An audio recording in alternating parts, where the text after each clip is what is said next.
The old age pension movement was a movement originating in the very radical and economically depressed 1930s California.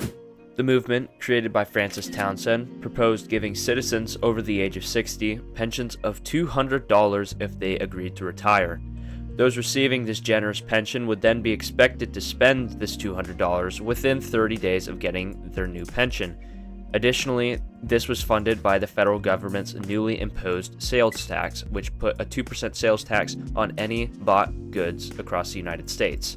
When this money was spent, it would also receive the mentioned sales tax, which would then pay for the next wave of pensions, thus circulating the money spent back into the economy, theoretically making the plan self-supporting. This plan also intended to encourage senior citizens to retire with their new payments. They wouldn't need to work anymore, allowing their positions to be replaced by young workers, which aimed to stabilize unemployment issues brought on by the Depression. Massive support from the public grew across the country. The organization formed to promote the pension movement boomed to 5 million members. Not only that, but its petition to sign the movement into Roosevelt's Second New Deal reached 25 million signatures. People were extremely willing to support this movement and began expecting presidential action on the proposal.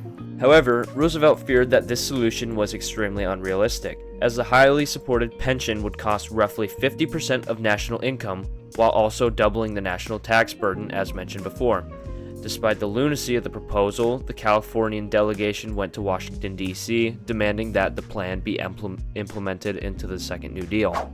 All of the pressure towards supporting the pension movement basically forced Roosevelt to make a decision. He introduced the Social Security Act, a realistically funded act that would provide the retired with pensions of $10 to $85, combining basic social standards of living with individual equity and work contribution before retirement.